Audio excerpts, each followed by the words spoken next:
Bueno, bueno, pues buenos días a todos. Hoy bueno, les había dicho que quería ver si investigaban un poquito sobre redes neuronales escritas en Python o en Java, sencillitas, que fueran como ilustrativas, pero antes de eso, que lo podemos ver, a ver si da tiempo hoy, si no lo vemos el miércoles o el jueves, no pasa nada.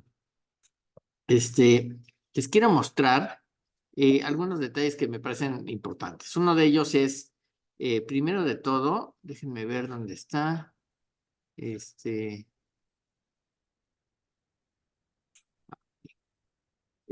una de las cosas que les quería mostrar es que si usan Python, pues ya vimos que NumPy es así como una biblioteca que hay que tener porque tiene un montón de funciones ya establecidas para hacer cosas, ¿no? Del producto punto, el manejo de matrices, cosas que se usan bastantes veces.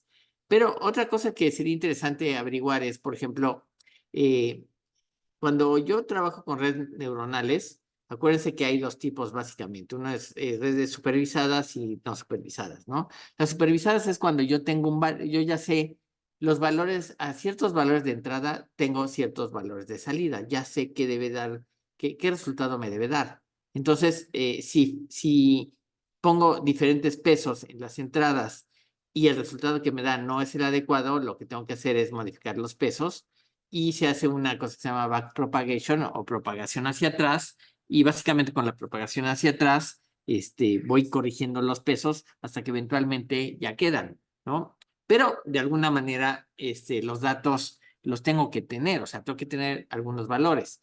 En lo que se refiere a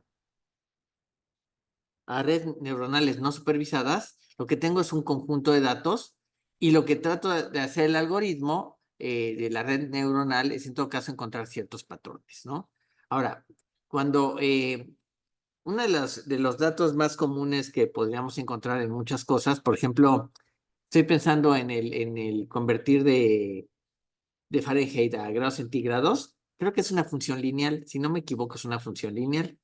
Y si es una función lineal, esto quiere decir que podemos usar un perceptrón, porque el perceptrón es muy bueno para hacer regresiones lineales y para exactamente hacer extrapolaciones, ¿no? Entonces, el ejemplo por ahí anda un ejemplo de redes neuronales para encontrar el valor de grados centígrados a Celsius o de Fahrenheit a Celsius, o no me acuerdo de cuál a cuál, pero bueno, el caso está en que en esos casos, lo que tengo es una función lineal. Y las funciones lineales se pueden manejar muy fácilmente con perceptrones que no tienen mayor chiste. Y los perceptrones incluso no tienen ni siquiera capas ocultas. Acuérdense que en las capas ocultas son ocultas porque no las vemos directamente y no vemos los valores. Pero sí hay valores y hay función de activación y hay todo en una capa oculta, ¿eh? Pero el punto está en que lo que se empieza a poner interesante es cuando tenemos datos que no son no lineales. Yo siempre he creído que si el mundo fuera lineal sería maravillosamente simple y sencillo de vivir, pero pues afortunadamente o desafortunadamente, depende cómo lo vean, el mundo es no lineal en general, ¿no? Y entonces, cuando el mundo no es lineal, pues las gráficas no se pueden representar fácilmente con líneas rectas, ¿no? Entonces, bueno. Una de las ideas es que los datos lineales se aproximan muy fácilmente. Acuérdense que las redes neuronales predicen cosas. Entonces, cuando tengo datos lineales, las redes neuronales son muy buenas para predecir cuáles serán los datos porque extrapolan muy fácil. Pero otros algoritmos de aprendizaje no pueden funcionar muy bien con si no es que son no lineales. Es decir, algunos algoritmos de machine learning, de aprendizaje de máquinas, eh, trabajan mejor con conjuntos de datos que no son lineales. Acuérdense que las redes neuronales se entrenan, se tienen datos. Por ejemplo, en una red no supervisada se pueden poner, no sé, si tengo 100,000 valores, 90,000 para entrenarla y 10,000 para probar si el entrenamiento funciona.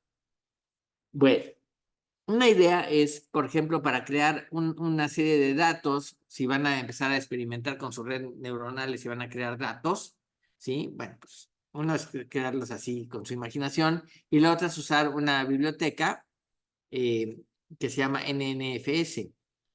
Y esta biblioteca NNFS en Python contiene funciones que pueden ser usadas para crear diferentes tipos de datos. Por ejemplo, miren, déjenme que les pongo el siguiente valor.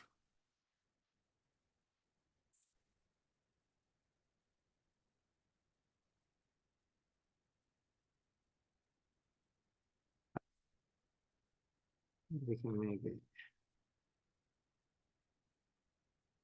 Ok. Bueno, aquí voy a poner compartir pantalla y pongo acá. Bueno, si ven aquí, esta instrucción from nnfs.datasets import spiral data. ¿Se ve o no se ve? ¿Se ve?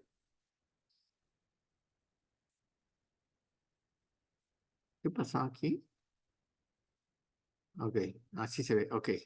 Bueno, esto está en Python, desde luego, ¿no? Entonces hay una biblioteca que se llama NNFS y lo interesante de esa biblioteca es que finalmente permite crear datos que son no lineales. Por ejemplo, se importan los datos de espirales, pero hay muchas funciones que se pueden usar. Entonces, la idea de esas funciones, déjenme ver dónde tengo.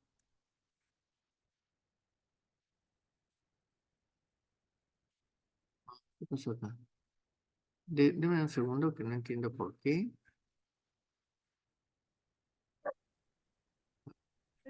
Dejar de compartir. Ok, ok, bueno.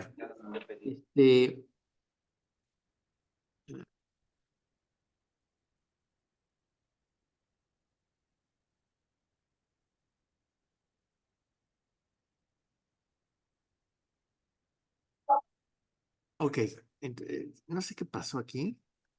A ver, un segundo.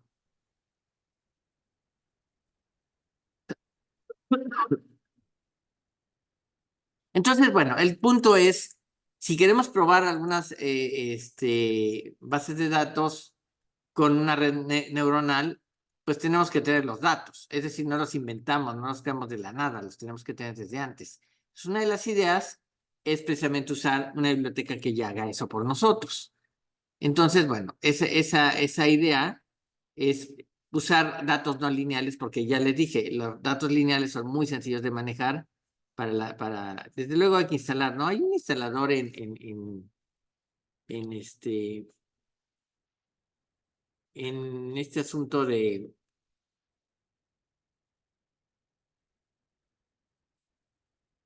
un instalador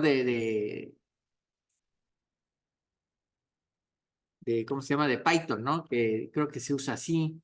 Déjenme que se los pongo, les comparto otra vez. ¿Qué no me deja? Ok. Ok, el instalador se llama, creo que es pip, install nnfs y con eso instalan lo que quieren. Y los datos de la función espiral, lo que hace pues, es precisamente hacer una función como espiral, ¿no? Ya les había dicho que la función espiral tiene una representación muy fácil de entender en coordenadas polares, ¿no? Pero bueno, eh, en una red neuronal uno no genera los datos de una función. Lo que hacemos es usamos un conjunto de datos, ¿no? Generar el conjunto de datos no es muy difícil usando NNFS, ¿sí? Entonces podemos hacer lo siguiente. Por ejemplo, déjenme que los pongo acá, miren. Ok, entonces puedo poner import numpias np, import nnfs, y también puedo importar también de matplotlib, ¿sí? Lo siguiente, y, lo que hago es, fíjense, aquí lo que hago es le digo, toma los datos de XY, ¿sí? De la función de datos espirales que ya la tiene, toma 100 muestras y toma 3 clases. Es decir, va a ser, las clases son qué tantos giros da, aparentemente, y después podemos hacer la gráfica. Miren, si quiero ver la gráfica de esto, dejen que se las pongo aquí. Aquí debe estar. Esa es la gráfica de los datos que estamos viendo, esta de acá, ¿sí? Entonces, aquí están 3 clases, pero es muy difícil para cualquier sistema encontrar cuáles son las clases. No tengo una en el centro, parece ser, otra un poco más afuera y otra más afuera. Pero si las coloreo, puedo encontrar algo como esto a través de esta función que están viendo acá.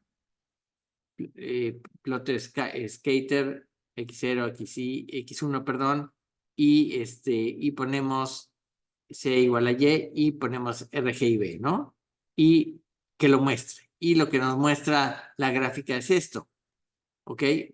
Ojo, una red neuronal no ve los datos con colores. Nosotros somos los que los vemos con colores, pero la máquina tiene que hacer esta clasificación o esta extrapolación de los datos a partir de sus propios sistemas.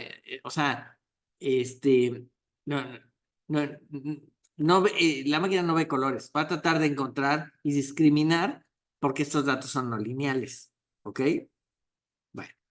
Sí les quería mostrar, entonces, que utilicen, si van a hacer funciones y van a trabajar con algún ejemplo, pues utilicen NNFS, ¿no? Y pueden usar, por ejemplo, precisamente from NNF dataset, import spiral data. No sé cuántos hay un montón, pero ese es el que pone aquí en el ejemplo y ese fue el que vi.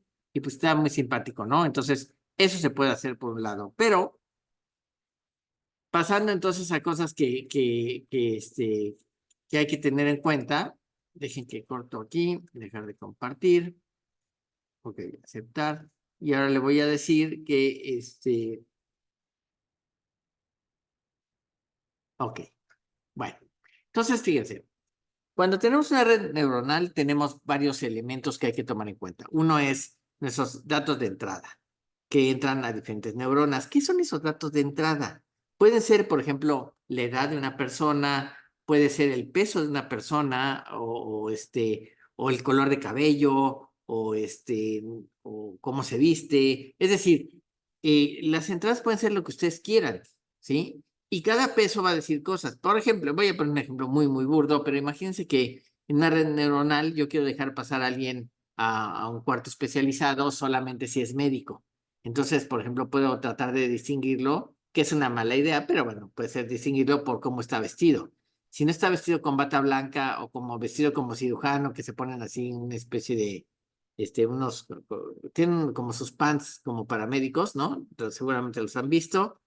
Si no están así, si decimos es una persona normal y no entra. Entonces tenemos que tener eso bien definido, ¿no? Porque si no, no podemos tomar decisiones, ¿no? Entonces, los datos de entrada, ¿sí? Acuérdense que se multiplican por pesos, se suman todos los pesos y después se aplica una función de activación. Y la pregunta es, que es lo que quiero ver hoy, es, ¿qué es esta función de activación de una red neuronal, ¿no? Bueno, una función de activación, en principio decide si una neurona puede ser activada o no. Acuérdense que las neuronas funcionan a través de umbrales. Por ejemplo, si una neurona manda una señal y la señal no es suficientemente fuerte para brincarse un umbral, simplemente no pasa nada en la neurona, ¿sí? Entonces, una función de activación nos dice si una neurona pudiese activarse o no. Esto significa que tenemos que decidir cuándo la entrada de una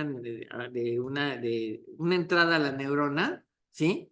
Es importante o no en el proceso de predecir usando funciones matemáticas simples o complejas, ¿no? ¿Ok? Ojo, el rol de una función de activación se pasa del valor de entrada a la neurona, la cual hace el proceso del producto punto, y de ahí el valor se compara a una función de activación y decimos si se activa o no se activa. A mí me parece increíble que ese mecanismo sea tan poderoso, ¿eh? Pero parece que sí. Bueno, entonces fíjense, eh, dependiendo de la naturaleza o intensidad de las señales de entrada, ¿no? Por ejemplo, podemos decidir, como seres humanos, o nuestras neuronas pueden decidir si se activan o no se activan ciertas neuronas, de acuerdo a si se llega a un umbral o no. Eso desde luego que no lo podemos saber nosotros, porque eso ya está en nuestro hardware y lo usamos, ¿sí? Pero ahí está, ¿no? Bueno, también tenemos, cuando tenemos más de una red neuronal con más de una capa oculta, por ejemplo, dos, decimos que hablamos de aprendizaje profundo, y también hay una función de activación, ¿sí? Que pasa de una capa oculta a la siguiente capa oculta de acuerdo a una función de evaluación o una función que activa o desactiva, ¿no? ¿Cómo se llama? Pues, la respuesta, pues, de la neurona, ¿no? Pero bueno, la función de activación lo que busca es transformar la suma de los pesos con las entradas para que el resultado se alimente a la siguiente capa, ya sea una capa oculta o no, o la salida, independientemente. ¿Ok? Entonces, miren, por ejemplo, podemos ver aquí. Ok, aquí tenemos, obviamente, las entradas con sus respectivos pesos, se suman y se multiplica cada peso por cada entrada y se le suma el sesgo. Y después se le aplica esta función de activación para dar la salida. ¿De acuerdo? Entonces, eso hay que tenerlo como muy presente porque seguramente es fundamental para las redes neuronales. Bueno. Pero obviamente podemos tener varias capas ocultas, las cuales den ciertos resultados que le mandan de una capa oculta a la siguiente. La salida de una capa oculta es la entrada de la siguiente capa oculta, etcétera. ¿Ok? Hasta llegar a la capa de salida, ¿no? Entonces tenemos la capa de entrada, toma los datos del dominio, pero no pasa nada, no hay cálculo, nada, no se hace nada, solamente se mandan los datos. Se pasa la información a la primera capa, que puede ser una capa oculta, y esa capa sugiere que los nodos, es decir, a los puntos donde yo llego a hacer las sumas y demás, no están expuestos, no veo cómo son, pero dan cierta abstracción a la red neuronal. Sin embargo, yo creo que las redes ocultas o las capas ocultas en general parecen misteriosas y eso no ayuda a entender el sistema, ¿no? Eso de que ayuda a tener cierta abstracción de la red neuronal, pues suena bonito, pero en realidad yo digo que es al contrario. Si yo digo que tengo una capa oculta, ¿dónde está que eso ayuda a la abstracción? No, eso me hace como que aquí parece física de duendes, ¿no? ¿Qué está pasando en medio, no? Pero lo que sí sabemos es que las capas ocultas desarrollan todo tipo de cálculos sobre las características que se meten en las entradas y transfieren los resultados a la capa de salida. Y la capa de salida es la capa final de la red que nos da información sobre cómo aprendió la red y nos entrega los resultados finales, ¿no? Ok, cabe decir que la mayoría de las capas ocultas usan la misma función de activación, pero no necesariamente, ¿eh? La elección dependerá del tipo de predicción que queremos que haga nuestro modelo. Y aparte de eso, tenemos dos valores importantes. Uno es la backpropagation o propagación hacia atrás, donde cuando no encuentro el resultado correcto, cambio pesos con cierto criterio para volver a empezar y tratar de encontrar el resultado que estoy esperando, que se usa mucho en redes que son supervisadas, o feed forward o alimentación hacia adelante, que lo que significa es que el flujo de información ocurre en una dirección que siempre va hacia adelante, ¿no? La entrada se calcula para unas funciones intermedias en la capa oscura, por ejemplo, y eso se usa para calcular la salida, ¿no? Así que la activación de función es básicamente una puerta de entrada entre los datos que pongo en la neurona y la salida que me da, ¿no? Es algo así como, para poder salir, para poder entrar a un teatro, necesito un boleto. Y ese boleto es el umbral, un poco, ¿no? Si no tengo el boleto, no me dejan pasar. Entonces el umbral es un poco eso, pero voy hacia adelante. Cuando tengo mi boleto, entro y sigo adelante, ¿no?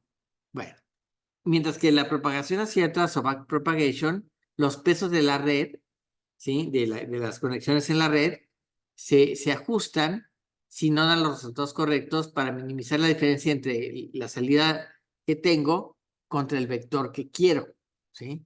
Para ponerlo de manera sencilla, la propagación hacia atrás intenta minimizar la función, el costo de la función ajustando los pesos y los sesgos. El costo, los gradientes del costo de la función determinan el nivel de ajustes con respecto a parámetros como activación de la función de activación, el peso, el sesgo, etcétera, ¿no? Bueno, pero la pregunta que uno habría que hacerse es, ¿por qué las redes neuronales necesitan una función de activación?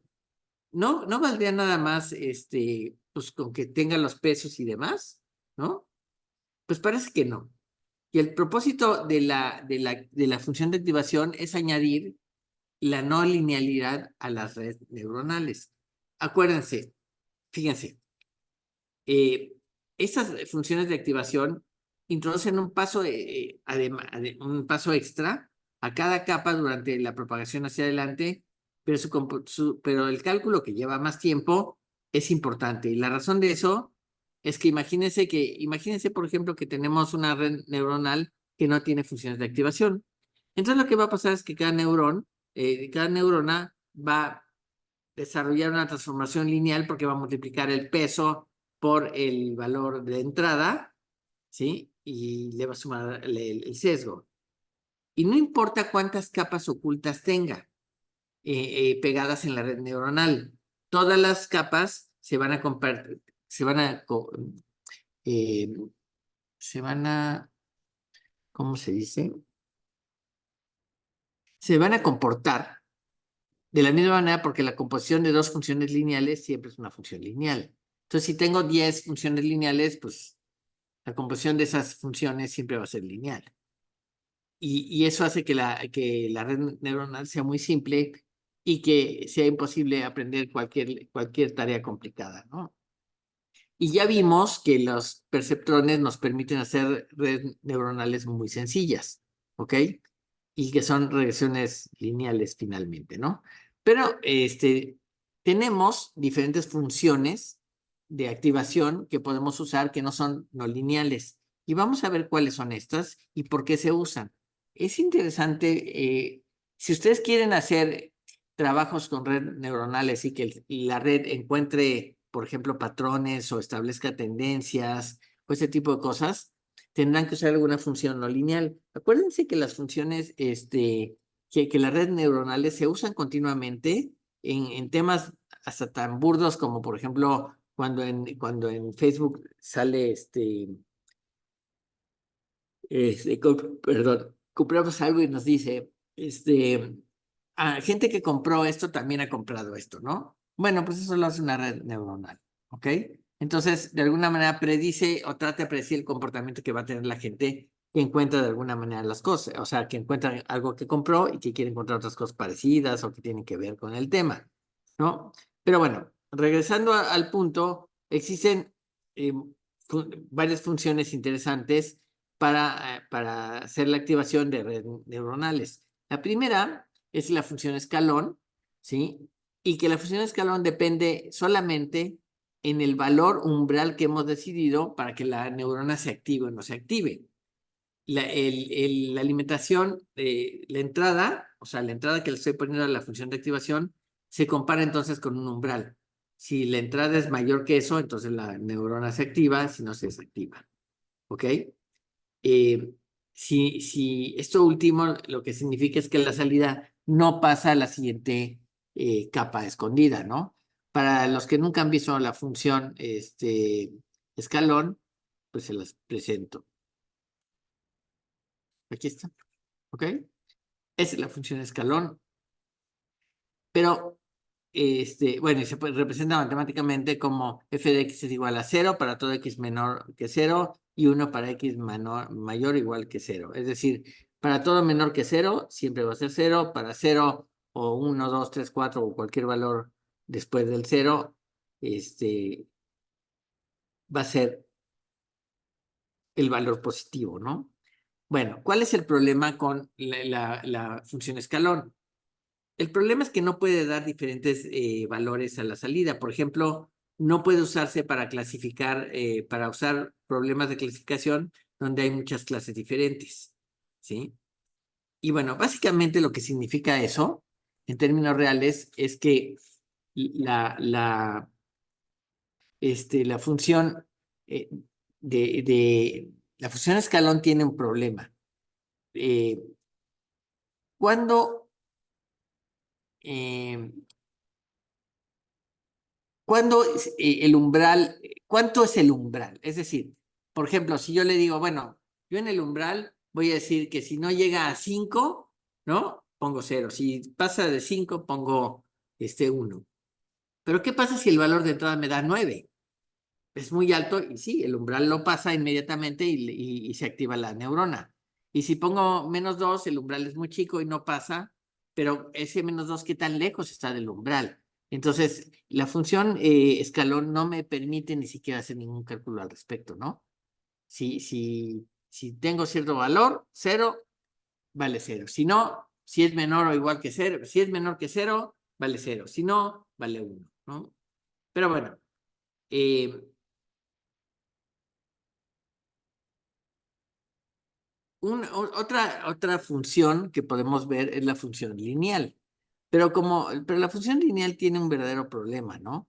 Y el problema de la función lineal es que, por ejemplo, se usa la función de identidad, ¿no? Que es una línea en 45 grados, básicamente, ¿no? La función no hace nada con la suma de las entradas con sus pesos, simplemente escupe un valor, que es lo que le da el total, y listo, ¿sí?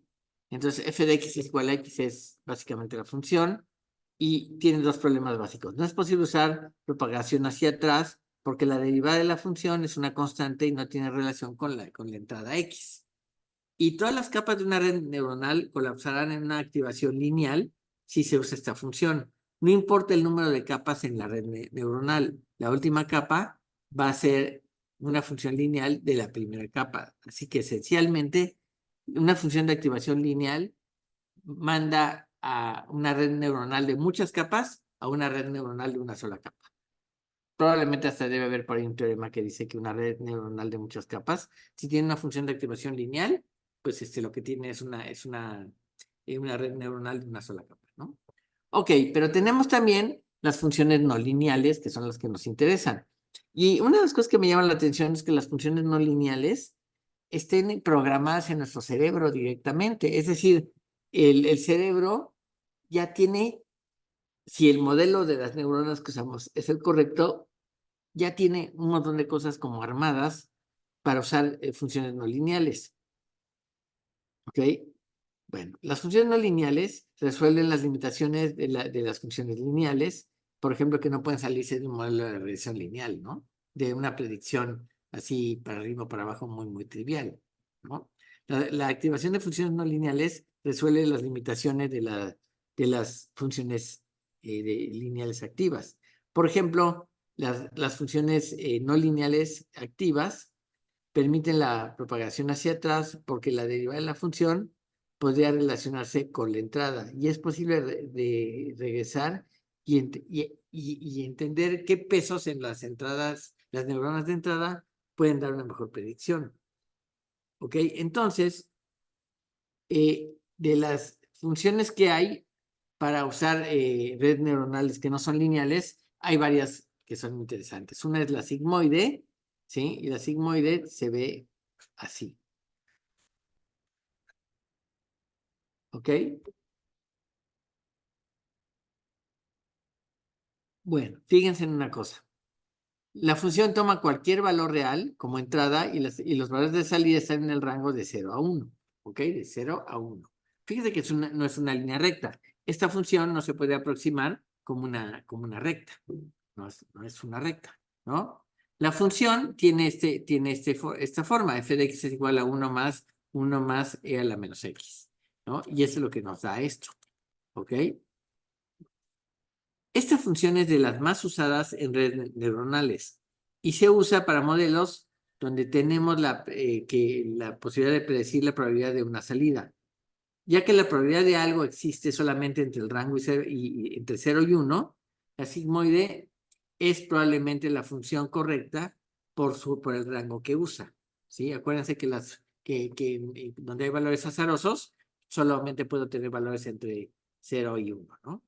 Y la función, la sigmoide es diferenciable y da un gradiente suave. Eso previene brincos en los valores de salida y se representa como lo que vemos acá arriba, ¿no? Aquí es su representación gráfica. ¿De acuerdo? Bueno. Pero, y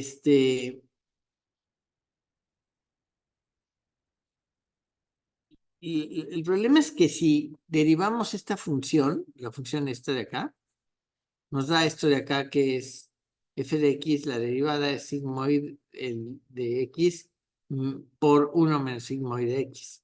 Y si yo grafico eso, me da esta curva que viene acá. ¿Ok?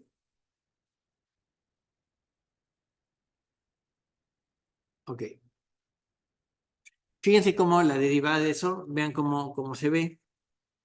Y como podemos ver de esta figura anterior, los valores del gradiente van de menos 3 a 3, nada más, ¿ok? Y la gráfica se vuelve casi plana, ¿ok? Frente a la otra, que miren cómo era, ¿sí? Entonces la derivada hace eso, ¿sí? Y los valores del gradiente que tienen ciertos significados van de menos 3 a 3, ¿sí? Bueno, la salida de la función lógica no es simétrica en el cero, de tal manera que la salida de las neuronas puede tener el mismo signo. Eso hace que el entrenamiento de la red neuronal sea más difícil e inestable. Es decir, la sigmoide es bonita, se usa para cierto tipo de problemas, pero tiene sus propios inconvenientes. Entonces, para evitar eso, se utiliza la función hiperbólica tangente, ¿sí? Que es muy similar a la sigmoide, y tiene la misma forma incluso, pero empieza en el valor 3, ¿ok? No, no empieza a ser programada desde antes. Entonces, fíjense aquí, aquí tengo la tangente hiperbólica, que se parece mucho a la sigmoide, nada más que los valores que tengo son mayores, ¿no? Y se representa por esto, ¿no? F de x es igual a x menos e menos x y x más e menos x. Bueno, entre eso, ¿no? Las ventajas de usar una función de activación como esta es que la salida de la tangente hiperbólica está centrada en el cero. De aquí que es fácil mapear los valores de salida como fuertemente negativos en el centro o positivos. ¿Ok? Y usualmente se utilizan en capas ocultas de una red y sus valores van de 1 o sea, de menos 1 a 1 probablemente. Lo que se intenta acá es que el promedio de la capa oculta termine siendo 0 o muy cercano a 0. Esto permite centrar los datos y hacer que el aprendizaje de la siguiente capa sea más sencillo. Vamos a ver eso con cierto detalle más adelante. Véanse, por ejemplo, si saco la derivada de la tangente hiperbólica, pues me da este valor, ¿no? Y como puede verse, es similar al problema de la función de activación sigmoide, pero el gradiente, o sea, este valor de acá, crece, es mucho más, o sea, tiene más pasos para crecer comparado con la función sigmoide, ¿ok? Y cabe decir, como aquí ponen, que tanto el sigmoide como la tangente hiperbólica, ¿qué dice?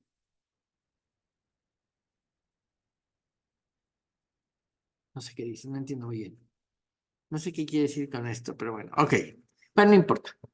Ya lo vamos a seguir viendo ya con un par de ejemplos. Y tenemos unas funciones interesantes. Por ejemplo, hay una que se llama ReLU, que es Rectifier Linear Unit, que lo que hace es que es como una función lineal, pero tiene una derivada. Vean cómo se ve la función con una línea que vale 0 y después tiene un valor. No es el escalón, no va de 0 a 1, va de 0 y hay un gradiente, o sea, hay muchos posibles valores que puedo poner. Y la función matemática que hace eso es f de x es igual al máximo entre 0 y el valor que quiero, ¿no? Las ventajas de usar ReLU como función de activación son, ciertamente, como tenemos una cantidad de neuronas que se pueden activar, la función ReLU es mucho más computacionalmente eficiente cuando se compara con la sigmoide o con las funciones de la tangente hiperbólica, ¿no? Y ReLU acelera la convergencia de gradientes,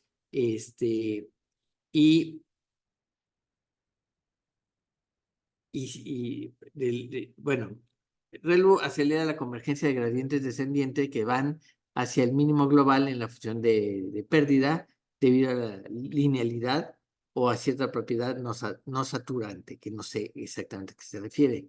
¿Ok? Bueno, como podrán ver, pues esta función es ReLU, ¿no? Y tenemos algo así como resultados, ¿no? Cuando cuando cuando estoy usando una red neuronal con esta gráfica, pues obviamente tengo como un brinco. Pero en realidad lo que tengo es esto. Sí, lo que pasa es que sacó la derivada de eso, ¿no? Ya me da este asunto. Bueno, el lado negativo hace que la gráfica tenga un gradiente con valor cero. Debido a esta razón, durante el proceso de propagación hacia atrás, los pesos y sesgos para algunas neuronas nos actualizan. Esto puede crear neuronas muertas que nunca van a ser activadas. ¿Ok? Pero miren, déjenme decirles algo que no estoy muy convencido. Si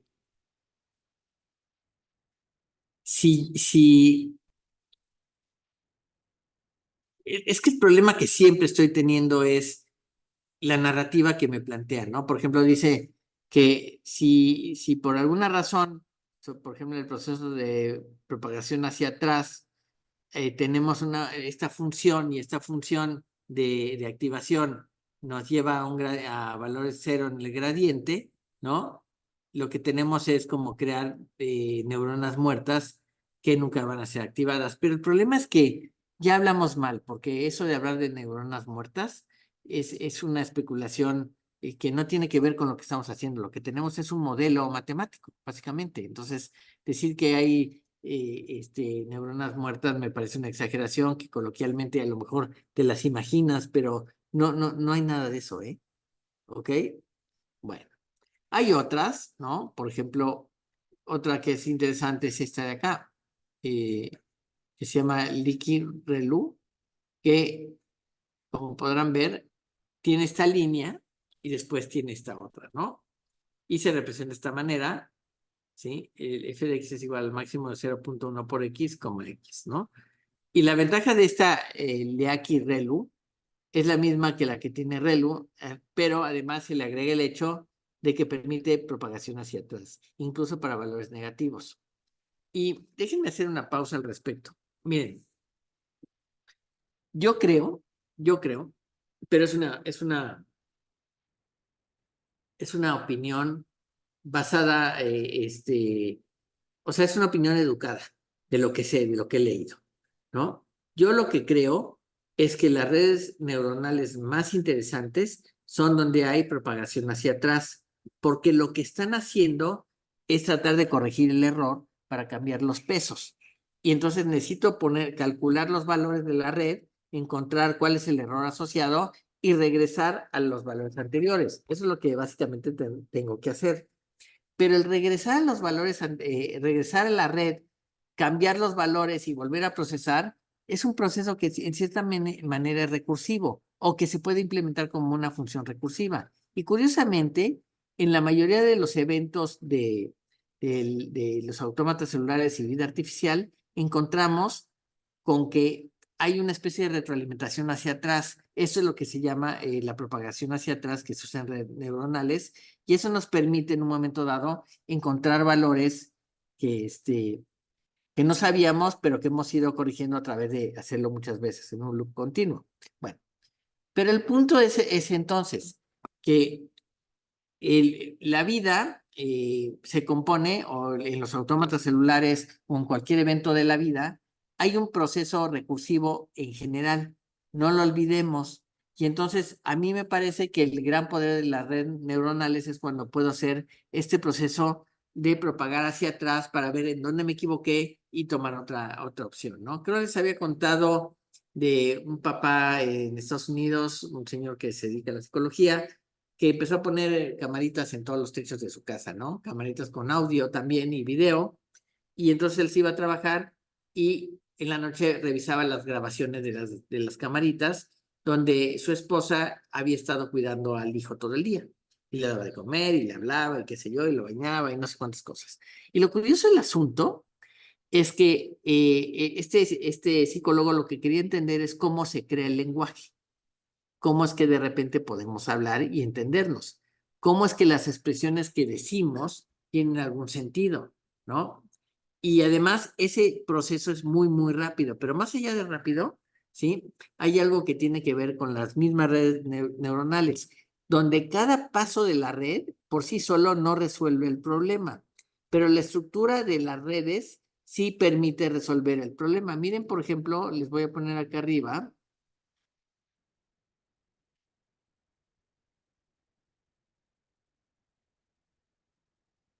Déjenme ver dónde está. Aquí está. Están viendo, están compartiendo, están viendo mi pantalla, ¿no? Bueno, pues esta es una red neuronal que tiene diferentes, por ejemplo, tiene una capa de entrada con diferentes valores que voy a entrar, y fíjense cómo las conexiones son a todas, ¿no? En general, cada red neuronal apunta a prácticamente todas las demás, ¿sí? Pero no tiene que ser necesariamente así, podría ser de otra manera. Pero fíjense, después tengo capas ocultas y después tengo la salida, ¿ok? Entonces, si yo quiero hacer, si yo quiero resolver un problema y ese problema lo hago a través de propagación hacia atrás, la salida, si está equivocada acá, porque eso se hace para temas supervisados, para aprendizaje supervisado, checo los valores contra los que me debería dar. Si no me da, llego a la entrada y vuelvo a modificar los valores a través de un criterio de establecer de qué tamaño es el error. Si el error es muy chiquito, pues sumo resto muy chiquito. Si el error es grande, pues sumo resto grande. De manera que eventualmente voy a encontrar que en esta red, que puede ser muy complicada, ya tengo todos los valores que necesito y ya no los tengo que modificar, ya que los tengo, ya están. Entonces, sí me gustaría hacer hincapié en el hecho de que todas las redes neuronales que permiten hacer propagación hacia atrás y no solamente se van de frente y en directo, ¿sí? De paso a paso, son las que me parece que son las más poderosas porque permiten mucha manipulación, ¿ok? Entonces, por eso me parece que es muy, muy importante tener presente que eso que que por esa razón las funciones no lineales pues, suelen ser las mejores para esto, ¿no? Bueno, entonces, ¿qué tenemos que hacer? Lo que necesito que veamos es, búsquense por ahí anda la red neuronal que resuelve el problema del Fahrenheit contra Celsius, ¿no? Búsquenla, estudienla y lo vemos mañana. ¿Sale? ¿Dudas? ¿Preguntas? Es el momento, antes de irnos a desayunar. Yo estoy como el peje, ¿no? Ya terminé mi mañanera y ahora me voy a desayunar. ¿Ok?